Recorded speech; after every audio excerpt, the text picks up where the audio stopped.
So excited. We finally got our tractor back from the shop.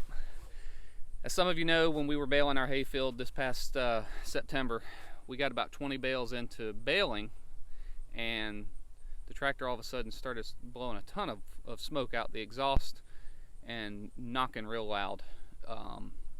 I wasn't sure what it was. It sounded like something happened to the engine. I immediately cut it off, looked around, couldn't find any signs of leaks anywhere. We let it sit for a little bit, ended up checking the oil, and the oil was way past full. And I check my oil fairly regular, and it's always been fine. So at the 50 hours, we took it to Rural King, the store where we bought it, and had them do the service. I didn't want to take any chances while it's under warranty. I want them to do everything. That way I can't be blamed for messing something up.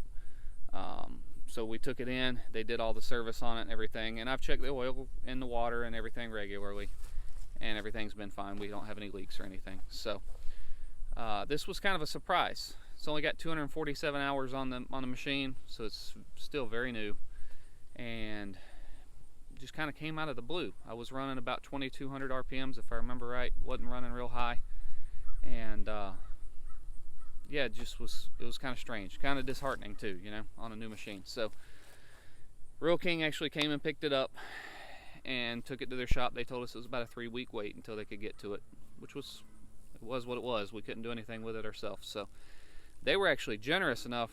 They brought us a loaner tractor, just like the one we have, a little bit older, but it worked just fine. And no charge. They brought us a loaner tractor to use here on the farm because we kind of need a tractor.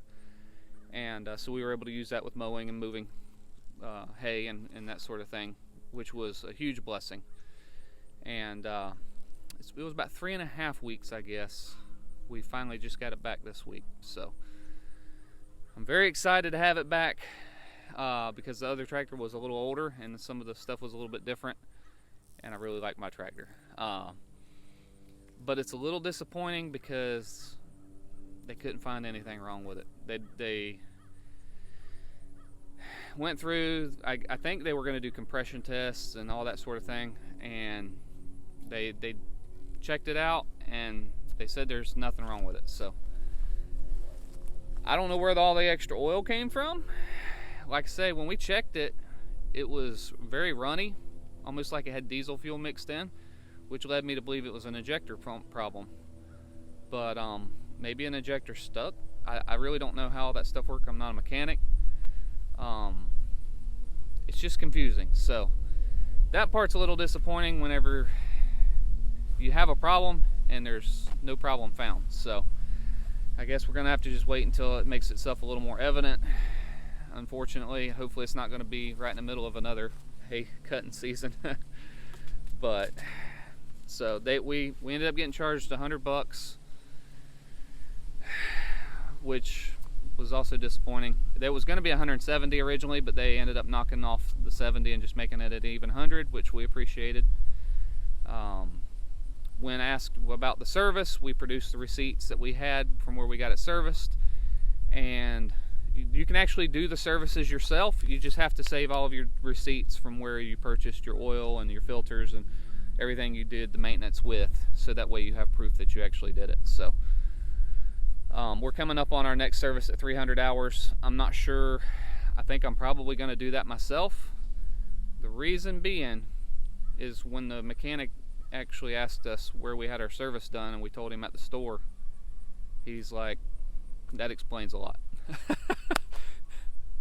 Me as a buyer on this tractor, that was not very encouraging. I thought I was sending it into professionals to get the service done by professionals, and apparently they've been through a ton of mechanics in the last year or so, and you know, Rural King's tractor department's on rocks right now, unfortunately. So hopefully they pull everything through and get everything straightened out and proceed forward. But I don't know. I think I'm going to do my own service on the 300 hours and do it that way. So what y'all up to?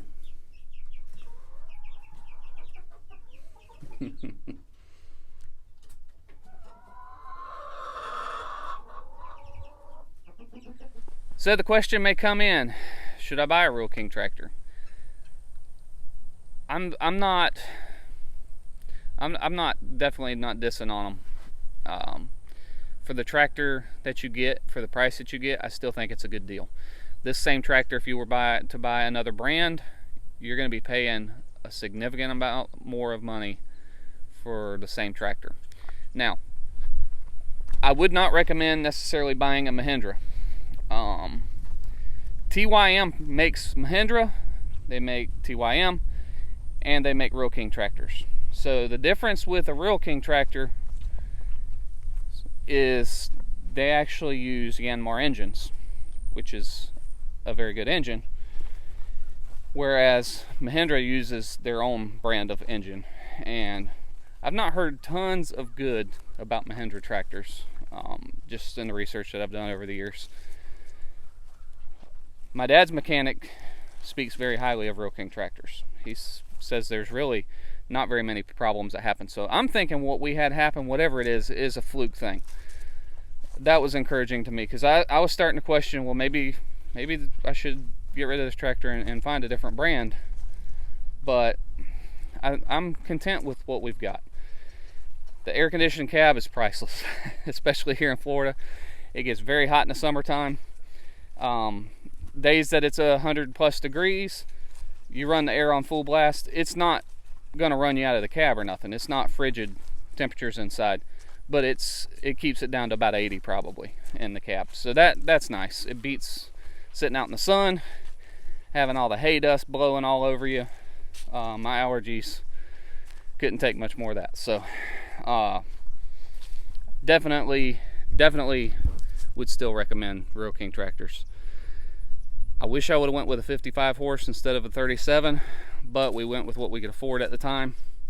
So someday I would like to get a little bit larger of a tractor.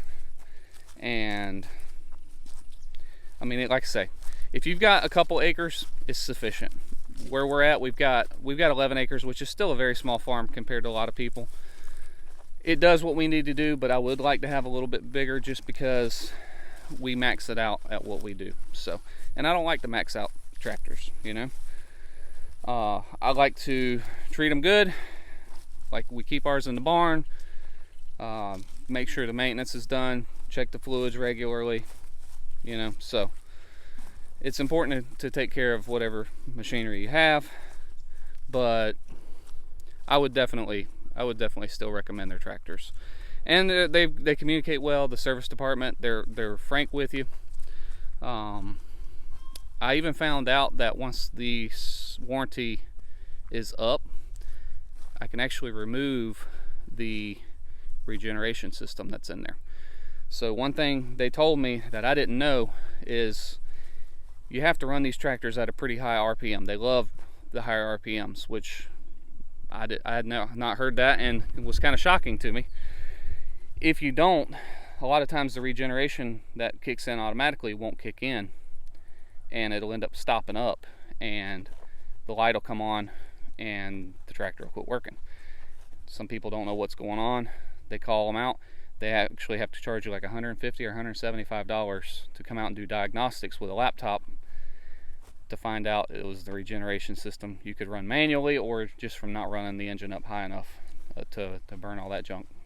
So it is a pretty simple process, it sounds like, to remove it once the warranty's up, just because it's a sensor in there, and once that sensor gets blocked, that's when the tractor quits working, and you can take the insides out unofficially and you don't have to worry about that anymore. And apparently the exhaust sounds a lot better too, so we may end up doing that at a later date once our warranty's up. So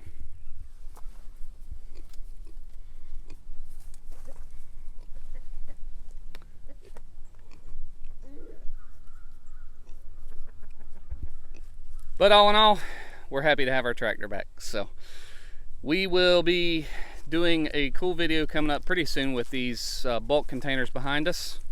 If you watch Outdoors with the Morgans, you already know what we're probably going to be doing with those. So we're excited about that. We've got a ton of firewood that we need to get cut up and stacked, so we'll be doing that before long, just waiting on the cooler weather to get here and stay. But that's going to do it for today. We thank y'all so much for watching our videos and supporting our channel. We'll see you next time.